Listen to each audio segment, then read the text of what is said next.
deserve it. I give you praise for what you've done. I give you praise for you are able. I give you praise till I overcome. I give you praise when the sun is shining. I give you praise in the dark of night. I give you praise when the battle rages. I give you praise when the words are right. Yeah, shout on the gates of God. God lives here in your praises. Shout on the gates of God. Praise Him, praise Him, praise Him. Shout on the gates of God. God lives here in your praises. Shout on the gates of God. Praise Him, praise Him, praise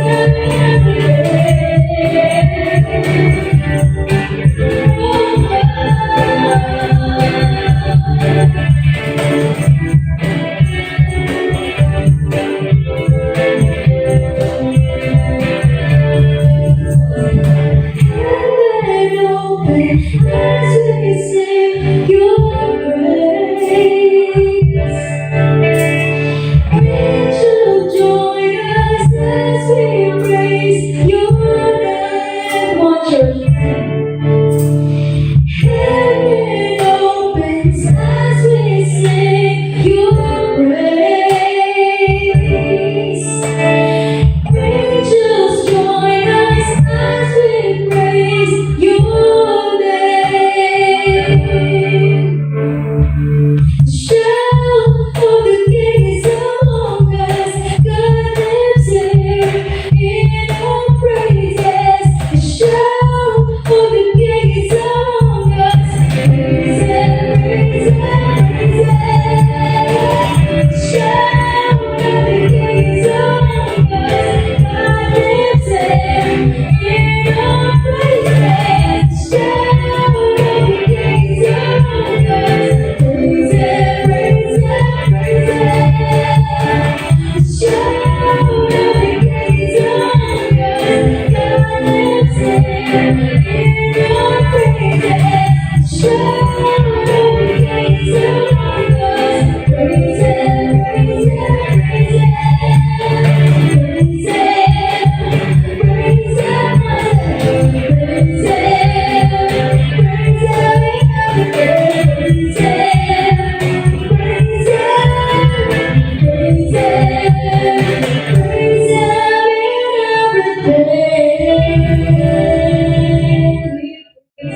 We praise you in everything, Panginoon. Tunay nga, sabi sa kanta, kahit na anong sitwasyon, kahit na anong battle, kahit na nasa masaya, nasa up, nasa down tayo, ang Panginoon doon pa rin, ang Panginoon, ayun pa rin siya. Hindi siya nagbabago, hindi siya magbabago. Can we all sing this song? Break every chain. Can we all sing this song? And naiisip natin ano yung mga pwedeng hadlang ngayong umagang ito para kantahan natin siya. Ano yung mga hadlang sa buhay natin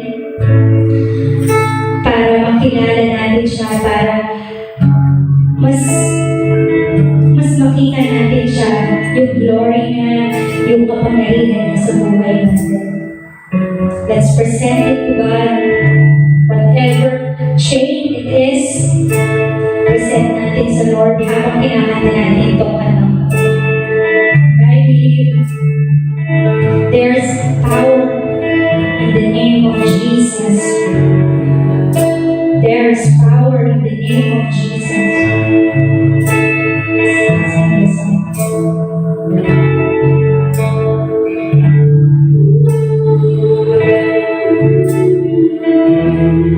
There is power in the name of Jesus.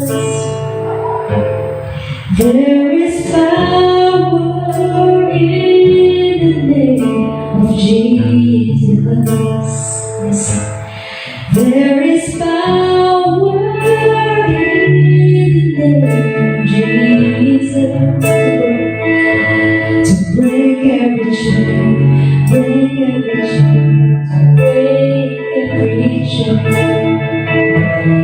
There is power in the name of Jesus. There is power in the name of Jesus. There is power in the name of Jesus to break every chain, break every chain, break every chain. To break every chain, break every chain, break every chain.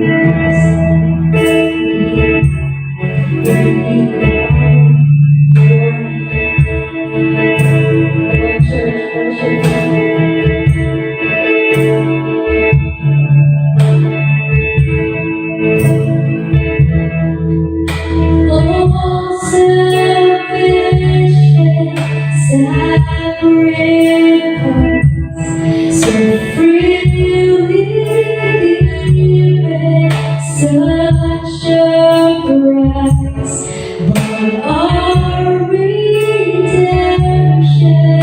heaven's gate, so wide.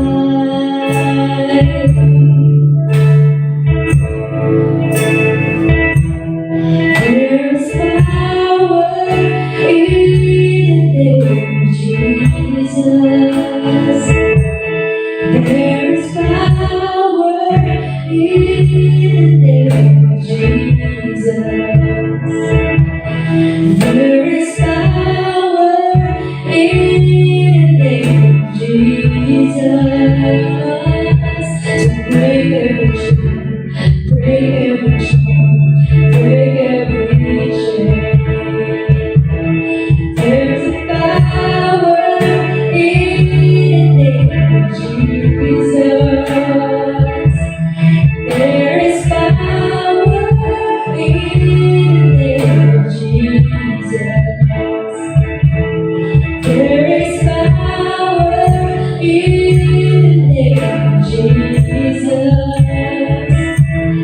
Break every chain, break every chain, break every chain.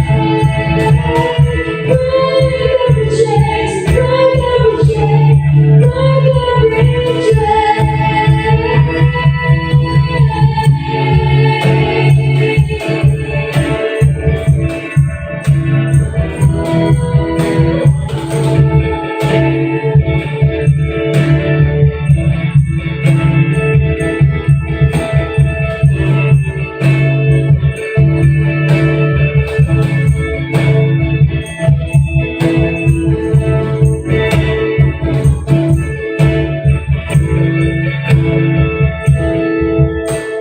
Kaya natin itaas yung kamay natin.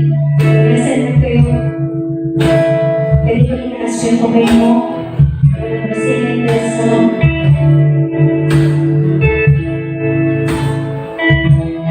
There's an army rising up. There's an army rising up.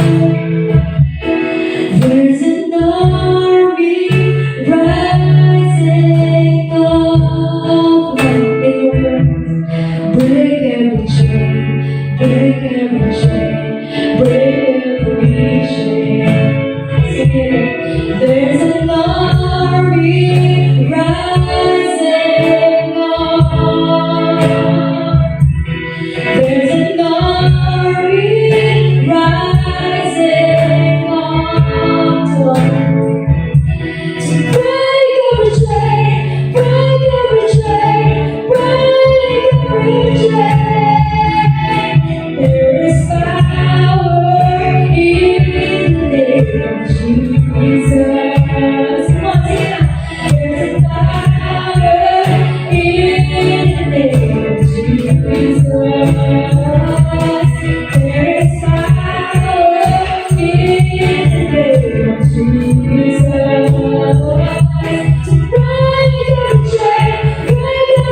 There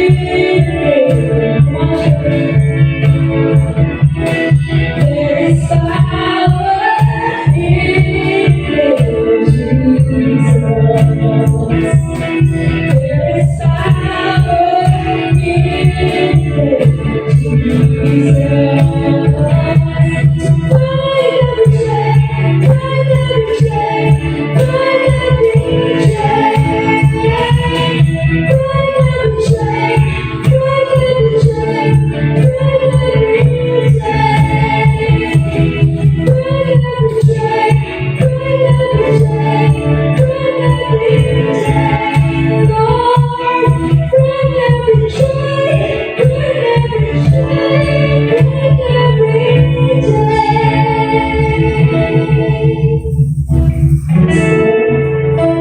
Maraming salamat po, Panginoon. Maraming salamat po, Panginoon, na hindi kayo tumigil at hindi kayo titigil kumilos sa buhay namin, Lord. Maraming salamat po at ginagamit niyo po ang bawat sitwasyon namin upang mas lumapit, mas mapalapit sa inyo. Lord God, I am praying na ihanda niyo po yung puso namin ng bawat isa, ng bawat pamilya, Lord God, na makinig sa inyo. Nang gawain po, Panginoon, ng iyong mga salita. Lord, pinupuri ka po namin at pupurihin ka namin hanggang sa matapos ang mensahe, Panginoon. Pupurihin ka pa po namin, Panginoon. Maraming salamat po sa pangalan ni Jesus. Magandang umaga sa inyong lahat, mga kapatid. At today is Sunday. Nais ko po kayong kumustahin at sana nasa mabuti kayong kalagayan. Gayon din, mga kapatid, tayo ay online service muna sapagkat we are commanded and we are convinced to observe MGCQ. We will observe strictly protocol of the government so that we will not be liable for any transmission like that. And I am encouraging every one of you to be safe in your house, in your home. Watch the video and invite your family members.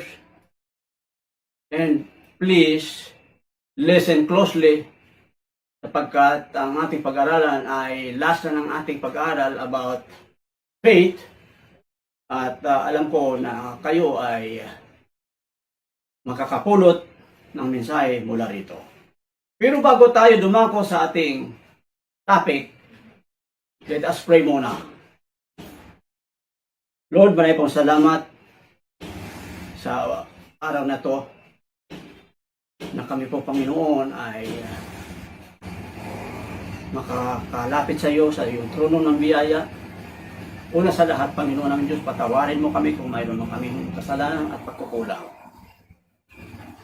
Yan man ay intentional or hindi intentional, Panginoon. Just the same, we are asking your forgiveness, Lord. We cannot do so much for you if we have sin in our lives, in our personal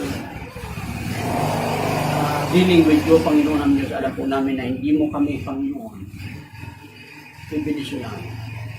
And sa umagang ito, we are humbly asking your forgiveness for any unintentional sin that we have committed against you, Panginoon. Lord, please guide us with your Holy Spirit that if everything that we will do is according to your will. Kung kaya, Panginoon, sa araw na ito, nagpapakumbaba kami. Nawa, Panginoon, gamitin mo ang mensaheng ito bilang instrumento upang magbigay ito sa amin ng mensahe na aming ipaglalagok ng aming buhay mananampalataya. Maraming salamat, Lord. Sa pangalan ng Panginoon sa Kristo. Amen. So, katulad na sinabi ko kanina, this is our last of the series about faith. The title of our message today is Faith Promises Many Things. Ang sabi dito sa 1 Timothy chapter 5 verse 8. But if anyone does not provide for his own, and especially for those of his household, he has denied the faith and is worse more than an infidel. Ang ibig sabihin nito mga kapatid, if we live like an unbeliever, we are more than that. Meaning to say na ang ating testimony is very important. Our actuation as Christians is counted very highly sapagkat sabi dito, he has denied the faith and is worse than an unbeliever. Mayroon mga mananampalataya na sila'y sinasabi nila mananampalataya sila, but they are not living like Christians. So, in a way, they are denying the faith. They are living like an unbeliever. At kung kaya't mahalaga, mga kapatid, na tayo ay, katulad na sinabi ko, ang pananampalataya ay very, very important sa atin bilang follower of Christ. Why? Sapagkat dito nakalagay lahat ang ating pagkilos, ang ating ginagawa, ang ating paglapit sa Diyos. Ang sabi nga dito, promises of life in the Spirit. We will not live victoriously in our Christian walk with God if we do not possess the Holy Spirit of God. Ang sabi dito. Let me read to you 1 Peter chapter 1, verse 23 and 25 to 25. For you have been born again, not of perishable seed, but of imperishable seed, through the living and enduring word of God. For all are like grass, and all their glory is like flower of the field. The grass withered, and the flower falls, but the word of the Lord endures forever. And this is the word that was preached to you. Ang word of God, mga kapatid, can become instrumental sa ating pagbabago. At ayan ang sabi ng Biblia. Ang mundong ito, ang ating sarili, ay sabi dito, like grass.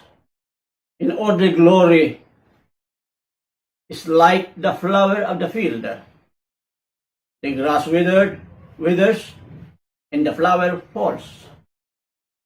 But the word of the Lord endures forever. And this is the word that I preach to you. Maliwanag, mga kapatid, na there is power in the word of God. Power to change us. And that change must be evident in our lives.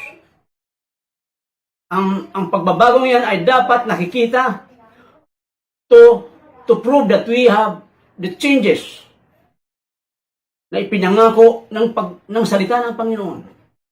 Nang sabi ng Panginoon, kung kayo ay susunod sa akin at kayo ay ipapanganak sa banal na espiritu, may pagbabago kayo. Sapagkat kayo ipinanganak na muli. Ang muling kapanganakan na ito, mga kapatid, hindi po physical, but this is spiritual birth ng isang tao. Hindi lahat ng tao mayroon spiritual birth. I, for one, I know exactly the date nung ako'y ipinanganak na muli.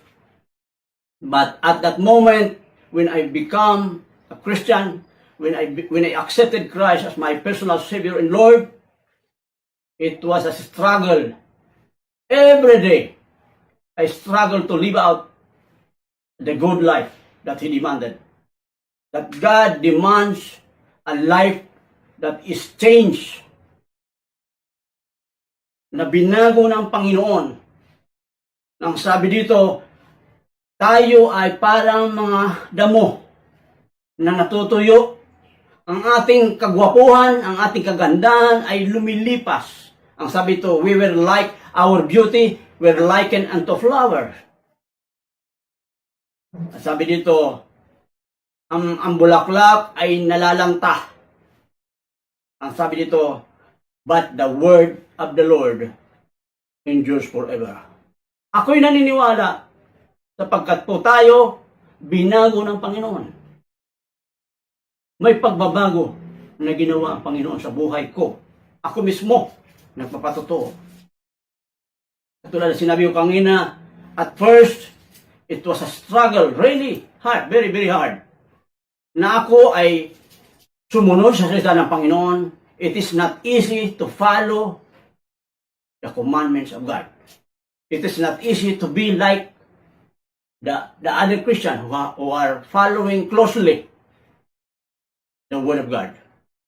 When I become a Christian, ako ay nahirapan karaka-raka na magbago. That is why I said, it is not easy to become Christian. As pang makikita natin dito, faith that drives you to serve God. This is one promise that God give us, that if you are really a son of God, a child of God, you are motivated to serve God. Nakuha nyo ba? Maliwanag ba sa inyo? Na we are not serving on our own ability. This ability, if you have the ability to explain the Word of God, and if you have the ability to sing, to serve God, it is the ability. It is the giftedness that God has given you. It is not your own. Kaya sabi rito sa Colossians chapter 3 verse 23 to 24, whether you do, whatever you do, work heartily, as for the Lord and not for men, knowing that from the Lord you will receive the inheritance of your reward. You are not serving, you are serving the Lord, Christ. You are not serving men. Kuha ba natin? Na as we serve the Lord, we are motivated by the Holy Spirit. As we give our giftedness to the Lord, we are not serving men. We are serving the Lord. Because the Lord gave us this ability to serve Him. Yan ang sabi dito. Knowing that from the Lord, you will receive the inheritance as your reward. Kaya sinabi ko rito na tayo ay bilang mga mananampalataya, tayo ay naglalakbay sa mundong ito because we are looking for that reward. We are looking for that reward. Marahil, this time, we will not be able to receive a reward, but God promised us to reward our good deeds. Yan ang sabi ng Biblia, mga kapatid. Tayo maraming pagsubok sa buhay na ito. And some of us are discouraged. Some of us almost want to stop serving the Lord. Some of us are deceived and almost stopping to serve the Lord because they were discouraged. Alam niyo mga kapatid, tayo ay, ang sabi dito maliwanag, na we are not serving men. We are serving God. That is why, ang sabi ko dito, the Holy Spirit motivates us to serve the Lord heartily. Hardly you will do your best to serve Him because you are not serving men. I've been an employee for 23 years. And that is the difference when you serve people and when you serve God. It has a big difference. When you serve people, when you serve in the company, you are obliged to be there on time. But when you serve the Lord, you use your time for Him. You invest your time for Him. God does not obligate us to serve Him because we have the Spirit of God who motivates us. And it should be a freewheeling motivation. When you follow the Holy Spirit, it should be a freewheeling eagerness. It should be a freewheeling work to God. Kung kaya mga kapatid, ang bawat mananampalataya, huwag tayo makakalimot, we are indwelt by the Holy Spirit. Journeying with God.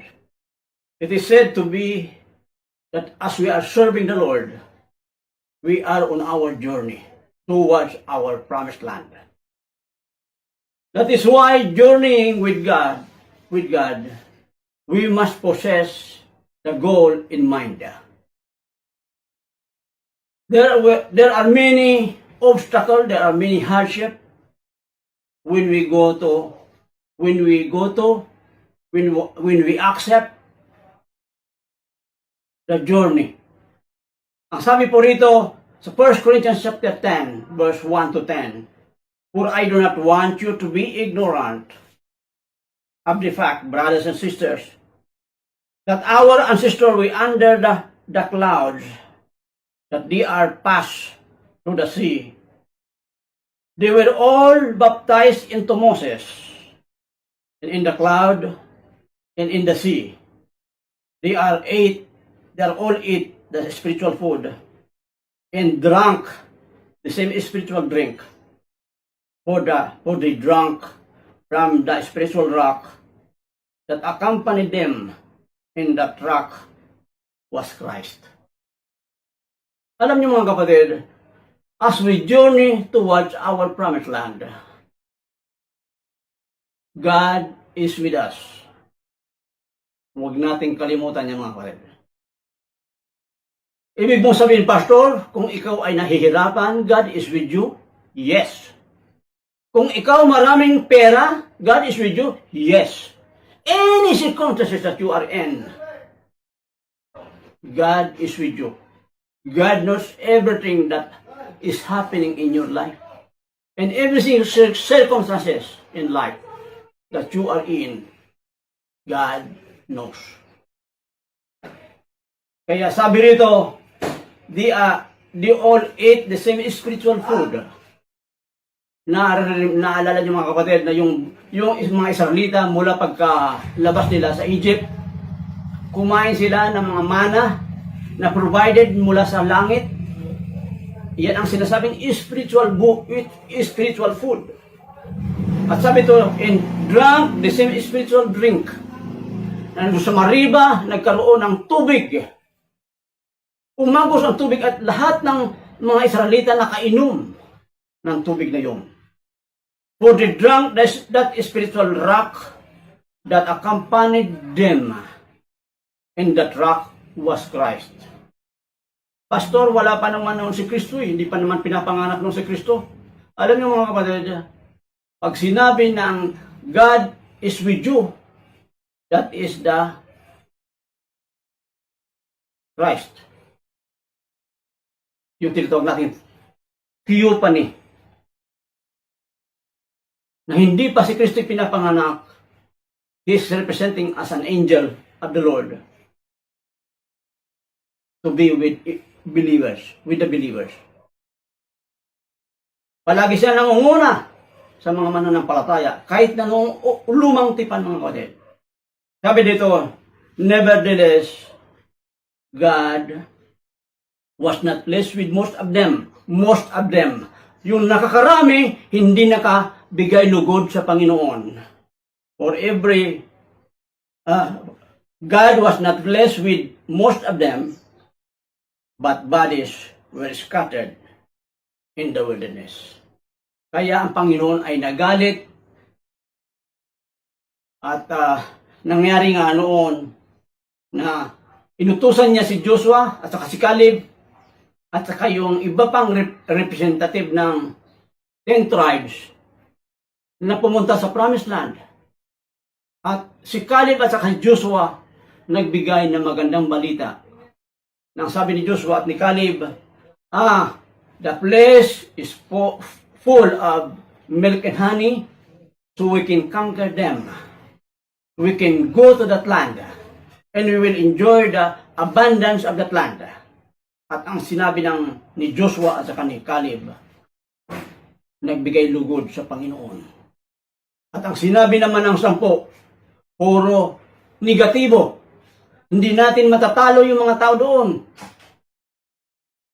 They murmur and they cried because they are seeing that kind of difficulty, that kind of struggle in life that they will be encountering. At ang sabi dito, now these things occurred as an example to keep us setting our heart on evil things.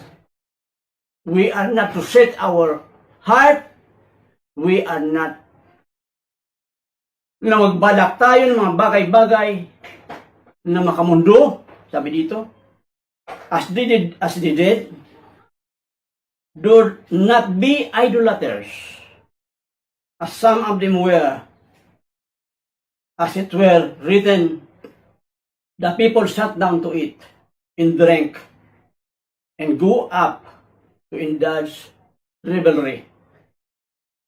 We should not commit sexual immorality, as some of them did. And in one day, 23,000 of them died in the wilderness. Alam niyo mga kapatid, noong sila'y naglalakbay papuntang Promised Land, 23,000 ang namatay. Why? They keep on complaining. They keep on complaining. At ang sabi pa rito mga kapatid, therefore, the reason why Caleb and Joshua were the only 2 men left alive and standing out, men, was because they had followed God wholeheartedly. They decided to believe God. They were with the whole heart, with the intent to follow God. Alam niyo mga kapatid, kung ang puso natin ay nakasuko sa Panginoon at ang ating intensyon ay sundin ang Diyos, alam ng Diyos yan. Kaya yung 10 tribo, yung mga leader, at yung mga tao na nag-complain against the perspective of Joshua and Caleb, they were punished by the Lord. Nangagkamatay sila mga kapatid. Parang na-COVID sila lahat doon sa wilderness mga kapatid. At sabi nga dito, they all died in the wilderness. So why did God spare Caleb and Joshua? They were told that there were giants living in the Promised Land.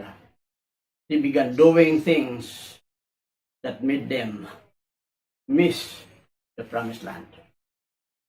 Yung 10 tribo, they have done terrible things to the extent that they have missed the Promised Land. So as we journey, we have to put in our mind, in our heart, that any obstacle, any difficulties in life should not stop us to succeed of entering our spiritual promised land. Kaya sinabi ko yan mga kapatid.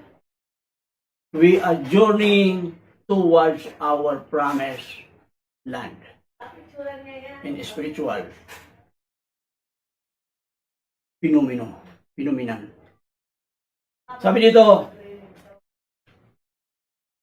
ang kasalanan nung 10 tribo ay presumptuous sin.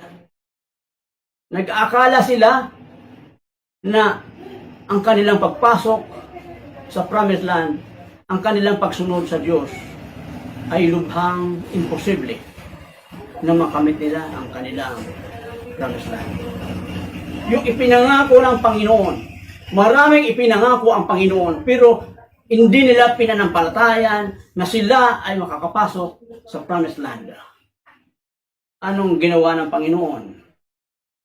God punished the unbelief of the people. Therefore, God spoke and said, all these men have seen my glory in the signs I did in Egypt and in the wilderness, and put me to test. These 10 times, sinubok nila ang Diyos ng 10 ulit.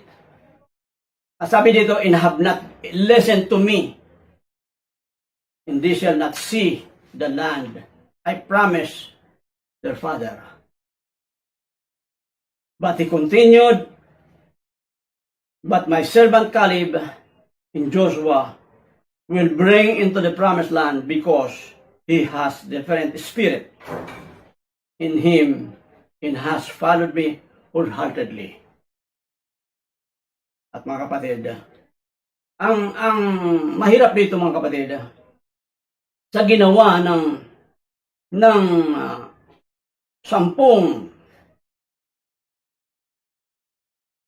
tribo, kaya hindi sila nakapasok sa promised land. Na ang promised land ay sinasabi na a place of milk and honey. Ibig sabihin, punong-puno ng pagpapala. Hindi sila nakapasok doon. Why? Sapagkat po sila ay nag-doubt. Sila po ay hindi naniwala sa Diyos. Sila ay kinuha sa Egypt, naglakbay, pero pinubride ng Panginoon yung tinatawag nating pillar of clouds in the day, tapos pagdating sa gabi, wall of fire, para hindi sila mapinsala ng kanilang kalaban. Tumawid sila sa pulang dagat, pero sila hindi pa rin naniniwala sa kabutihan na ginagawa ng Panginoon. Kung kaya't ang sabi dito, sila ay nangamatay. Kung maalala natin mga kapatid, sila ay tunuklaw ng mga ahas. Napakaraming ahas ang tumuklaw sa kanila. Kung kaya't sila ay nangangamatay. Kaya mga kapatid, sabi dito,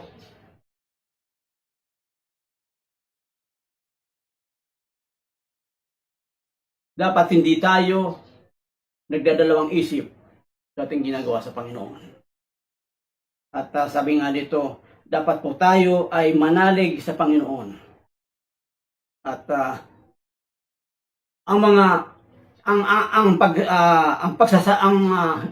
katigasan ng ulo natin, katulad ng katigasan ng ulo ng ibang tribo ng Israel. Ang sabi dito, they even went as far as saying they were going to choose a leader to take them back to Egypt.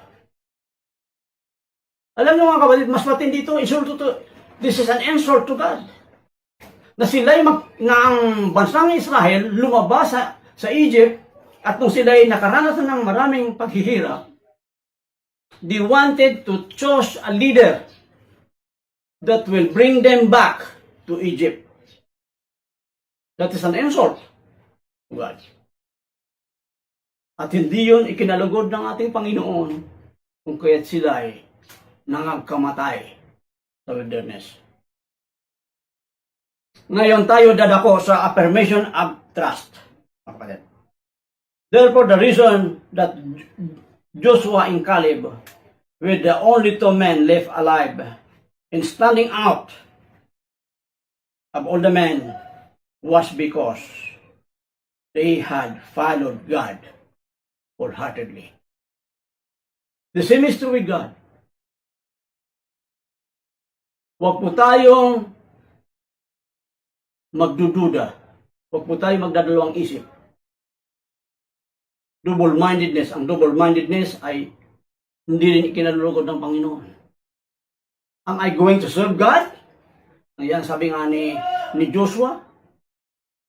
But as for me in my house, we will serve the Lord. Ang sabi ng isang propeta. So mga kapatid, dadako po tayo sa susunod na pag-aaral natin. Now this thing has occurred as an example to keep us from setting our heart on evil things as they did. Do not be idolaters, sabi dito. As some of them were, as it is written, the people sat down to eat and drink and got up to indulge in revelry. Alam niyo mga kapatid, isa pang ikinagagalit ng Panginoon na while we are waiting for the Lord, the people, the Israelites, the Jews are doing their things. They are disobeying God. At ang sabi dito, habang sila'y nag-aantay na tumawid sa Jordan River, sila'y gumawa ng mga bagay-bagay na ito, sexual immorality, at kung ano-ano pa mga ginagawa nilang idolatry. Sila'y umiiyak, sila'y nagreklamo sa mga leader nila. Kung kaya't, sabi dito, we should not commit sexual immorality as some of them did.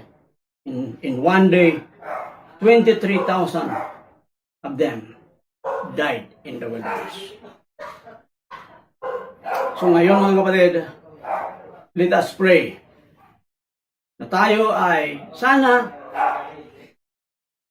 habang tayo nag-aantay sa Panginoon natin, ano man ang inaantay natin sa panahon ito. Maybe you are there waiting for the announcement of our President to allow us to enjoy MGCQ, to give us a little bit freedom to do our things. We should not be indulged in doing things against God. Dapat po tayo, habang nag-aantay sa Panginoon, sumunod pa rin tayo. Gumawa pa rin tayo sa kalooban ng Panginoon. At tayo mga kapatid, patuloy pa rin na sumunod sa aral ng Diyos. Na ang sabi nga natin, ang paglilingkod natin ay hindi puro lang blessing. Let us pray. Panginoon, maraming pong salamat sa araw na ito. At nais po namin pasalamatan kung paano mo kami ginabayan sa mensahe ito. Alam po namin, Panginoon namin Diyos, na kami po ay ganun pa rin. Sa kabila ng kami ay nag-observe ng government protocol, we are still busy doing our things. At ito ay isang pribileyo because we are not doing things on our own, but because of the motivation of the Holy Spirit. Ang sabi mo, Panginoon namin Diyos, ano man ang inyong ginagawa, ay gawin ninyo, hindi sa tao, kundi sa Diyos. Kung kaya, Panginoon, sana ang aming ginagawa, at gagawin pa, Panginoon, makitaan mo ng pagsusumigasig, na magawa namin na the best. Maibigay namin sa iyo, Panginoon, sapagkat hindi po kami naglilingkod sa tao. Hindi sa iyo, Panginoon. Maraming salamat. Amen.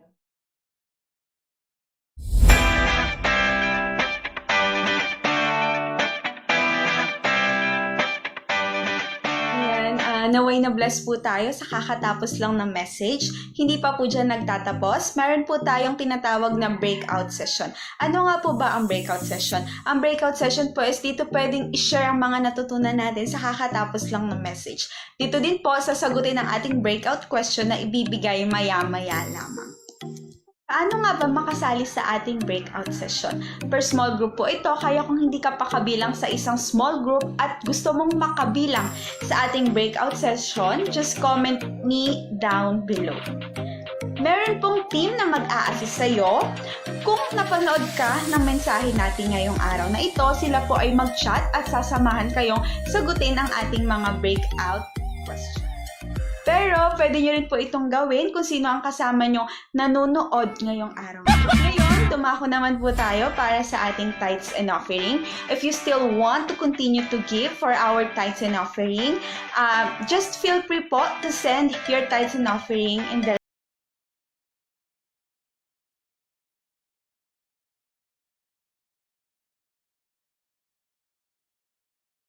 Sa ating breakout question for our take out this day or this week.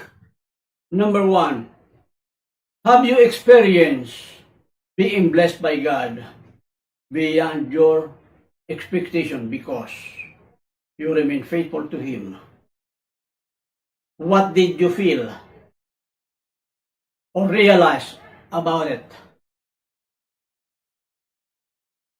And number 2, do you think your faith is being tested nowadays?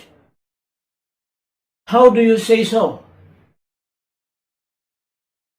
Number 3, in what specific promises of God you are relying or holding on right now, and why? That will be for you. At this point, I would like to announce. I would like to make an announcement. Na although yung ibang mga churches they are already conducting services regularly in their church, 50% sa kanilang attendance. We will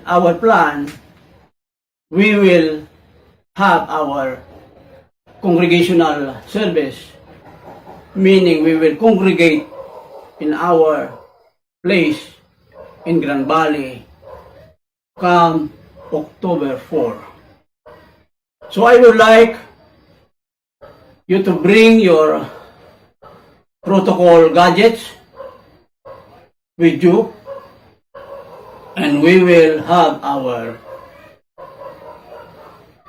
service in the church, in our church building. I hope you have marked your calendar with this. That's all.